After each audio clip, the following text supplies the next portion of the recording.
د مخلوقاتو د انجام او خاتمې په اړه الله تعالی فرمایي هر هغه څه چې پر ځمکې باندې دي فنا کېدونکي دي او یوازې ستا رب چې د جلال او درناوي خاوند دی باقي پاتې کېدونکی دی. کله چې اسرافیل علیه السلام د لومړي ځل لپاره د سور شپېلۍ پوکړي نو ځمکه به د سختې زلزلې له امله ټوله اواره او برابره شي. د ځمکې ټول اوسیدونکي به هلاک شي. د اوو اسمانونو ټولې ملایکې به مړې شي. تسبیح ویونکي او صف دریدونکي ملایکې به هم ټولې مړې شي. عرش پورته کوونکي او د الله تعالی تمجید او بزرګي بیانونکي فرشتې به هم مړې شي.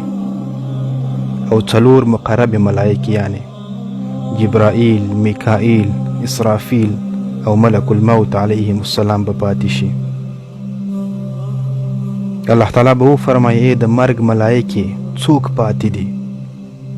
سره له دې چې الله تعالی ته به د هر څه علم وي، ملک الموت به ورته ووایي ای زما پروردګاره تا ته ښه معلومه ده اسرافیل، میکائیل، جبرائیل او ضعیف او ناچاره بنده ملک الموت پاتې دي.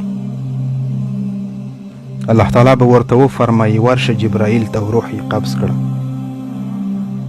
ملک الموت به ولاړه شي او جبرائیل علیه السلام به د سجدې په حالت کې ومومي.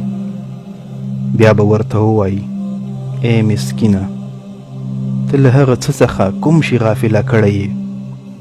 د څه شي لپاره چې زه له تا څخه غوښتنه کیږي؟ د آدم ټوله اولاده، د دنیا او ځمکې ټول اوسیدونکي، مرغان، درندې، حشرات، د ځمکې اوسیدونکي، د عرش او کرسۍ پورته کوونکي او د سدرة المنتهی اوسیدونکي ټول مړه شول.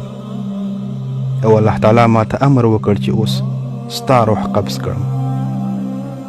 هغه مهال به جبرائیل علیه السلام وژاړي او په زاریو به الله تعالی ته ووایي یا الهي د زنکدن سختۍ را باندې اسانه کړه.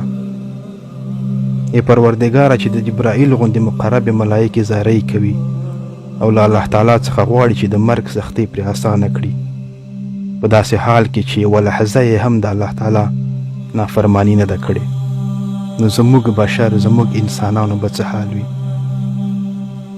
ملک الموت به جبرائیل علیه السلام ځان ته راټینګ کړي او مړ به پر ځمکه پریوځي. جبار ذات به بیا ووایي ای ملک الموت څوک پاتې دي؟ عزرائیل علیه السلام به ورته ووایي زما پروردګاره میکائیل، اسرافیل او ستا کمزوری بنده ملک الموت پاتې شو. میکائیل علیه السلام هغه فرشته ده چې پر باران او اوبو باندې مقرره ده.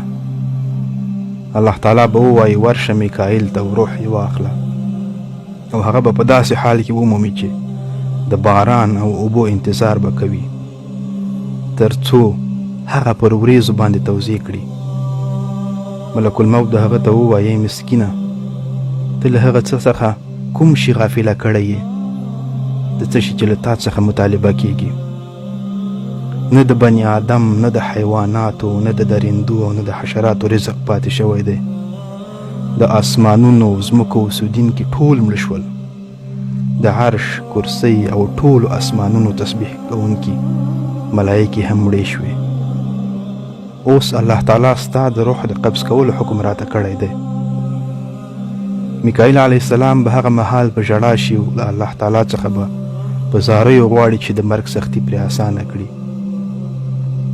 ملک الموت به هغه په غېږ کې راټینګ کړي او په داسې حال کې به مړ پر ځمکه ولویږي چې روح به یې وتلی وي. الله تعالی به بیا ووایي یا ملک الموت څوک پاتې شو؟ عزرائیل علیه السلام به ورته ووایي زما پروردګاره اسرافیل او ستا عجز بنده ملک الموت پاتې دي. اسرافیل علیه السلام هغه ملایکه ده چې د شپېلۍ پر پکول مأموره ده.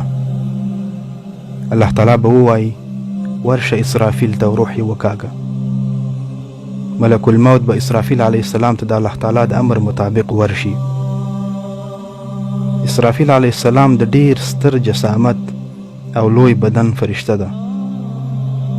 عزرائیل علیه السلام به ورته ووایي ای مسکینه څه چې له تا څخه غوښتل شوي دي له هغو څخه څه شي غافله کړی یې؟ مخلوقات ټول مړه شول او هیڅوک هم پاتې نه شو. اوس الله تعالی حکم راته کړی چې ستا روح واخلم. اسرافیل علیه السلام به ووایي پاک دی هغه ذات چې مخلوقات یې په مرګ سره خاموش کړل. پاک دی هغه ذات چې په بقا سره ځان ځانګړی کړ. ای پروردګاره د مرګ سختۍ او تریخوالی راته اسانه کړه. ملک الموت به د اسرافیل علیه السلام هم ځان ته راټینګ کړي او روح به یې واخلي. د اسرافیل علیه السلام بې روحه ستره مجسمه به پر ځمکه راولویږي. که د اسمانونو او ځمکې ټول اوسیدونکي ژوندي وای نو د اسرافیل علیه السلام د لوېدو له سختۍ او شدت څخه به ټول مړه شوي وای. ملک الموت هغه ملایکه چې د ارواحو پر قبض کولو مأموره ده. الله تعالی به پوښتنه ترې وکړي چې څوک پاتې شو یې ملک الموته؟ ملک الموت به ورته ووایي ای زما پروردګاره زما خالقه ستا عاجز بنده ملک الموت پاتې دی. الله تعالی به ورته ووایي زما دې په خپل عزت او جلال قسم وي چې زه به نن په تا هغه څه څکم څه چې تا زما په بندګانو څکلي دي. او بیا به ورته ووایي چې د جنت او دوزخ ترمنځ ولاړه شه ومره. ملک الموت به د جنت او دوزخ ترمنځ ولاړه شي او یو هیبتناکه چیغه به یې له خولې ووځي. که الله تعالی خپل بندگان مړه کړي نه وای نو ټول به د عزرائیل علیه السلام د چغې له سختۍ او توندوالي څخه مړه شوي وای. بیا به الله تعالی بلا کیفه دنیا ته ور وګوري او به وایي ای دنیا چیرې دي ستا ویالې ونې ودانۍ؟ چیرې دي پادشاهان او د پادشاهانو اولادونه؟ چیرې دي هغه جبارین او د جبارینو اولادونه؟ چیرې دي هغه کسان چې زما رزق به یې خواړه، زما په نعمتونو به یې چړچې کولې او عبادت به یې د نورو کاوه؟ نن ورځ پادشاهي د چا ده؟ هیڅوک به جواب ورنه کړي، هیڅوک. بیا به الله تعالی خپله ووایي الملک لله الواحد القهار. نن پادشاهي د الله تعالی ده، هغه چې یک تنها ذات او قهار دی.